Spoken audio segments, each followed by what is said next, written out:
మోదీ మళ్ళీ గెలిస్తే రిజర్వేషన్లు రద్దు, బీజేపీ కోటేస్తే జరిగేది ఇదే. ఎస్సీ ఎస్టీ ఓబీసీలు అప్రమత్తంగా ఉండాలి. సీఎం రాజ్యాంగ హక్కులను బీజేపీ కాలరాస్తున్నది. ఏటా 2 కోట్ల ఉద్యోగాలు ఇస్తామని గద్దెనెక్కిన మోడీ ఇచ్చిన జాబ్స్ అన్ని 14 మంది ప్రధానులు 55 లక్షల కోట్ల అప్పు చేస్తే మోడీ ఒక్కడే చేసిన అప్పు 113 లక్షల కోట్లు. నిత్యావసర వస్తువుల రేట్లు విపరీతంగా పెంచిండు. అగర్బత్తీల పైన కూడా జీఎస్టీ వేస్తుండు. కులగణనకు కాంగ్రెస్ కట్టుబడి ఉంది. కేంద్రంలో పవర్లోకి వస్తే జనాభా ప్రాతిపదికన రిజర్వేషన్లు అమలు చేస్తామని ప్రకటన.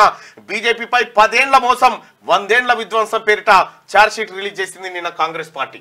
ఇదే charge sheet. BJP charge sheet ను రిలీజ్ చేస్తున్న CM Revanth, deputy CM Bhatti, Deepa Das Munshi, మంత్రులు వెంకటరెడ్డి, కొండా సురేఖ, పొన్నం, ఎమ్మెల్సీ మహేష్ కుమార్ గౌడ్.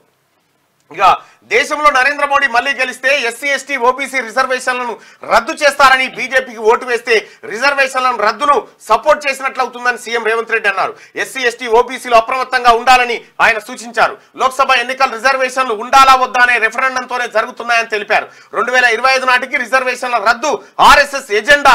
దాన్ని అమలు చేయడమే మోదీ ప్లాన్. బీజేపీకి ఓటు వేసే ముందు ఎస్సీ ఎస్టీ ఓబీసీలు ఆలోచించాలని ఆయన అన్నారు. కులగణనకు కాంగ్రెస్ కట్టుబడి ఉందని, కేంద్రంలో అధికారంలోకి వస్తే జనాభా ప్రాతిపదికన రిజర్వేషన్లు అమలు చేస్తామని చెప్పారు. 10 ఏళ్ల మోసం 100 ఏళ్ల విధ్వంసం పేరిట బీజేపీపై ఛార్జ్ షీట్ ను గురువారం గాంధీ భవన్ లో CM PCC chief Revanth Reddy విడుదల చేశారు. కార్యక్రమంలో డిప్యూటీ సీఎం భట్టి విక్రమార్క, మంత్రులు కోమటిరెడ్డి వెంకటరెడ్డి, కొండా సురేఖ, పొన్నం ప్రభాకర్, ఏఐసీసీ కార్యదర్శి రోహిత్ చౌదరి తదితరులు ఈ కార్యక్రమంలో పాల్గొన్నారు. మొత్తానికి మోడీ మళ్ళీ వస్తే రిజర్వేషన్లు రద్దు చేస్తాం అనేటువంటి ఆలోచనతో ఉన్నట్టుగా నిన్న ఛార్జ్ షీట్ రిలీజ్ చేసిరు. ఇప్పటికే మనం అనేక సార్లు ధ్రువరాటే వీడియోలో చూసుకున్నాం. మోడీ అడుగులు ఎట్టుపోతున్నాయి, ఈ డిక్టేటర్షిప్ ఏం చేయబోతా ఉంది. ఇంకా నరేంద్ర మోడీ గారు ఇప్పటిదాకా చూసింది ట్రైలరే. అసలు ముందుందంటే ఇక ముందున్నది భారత రాజ్యాంగం ఒకటే.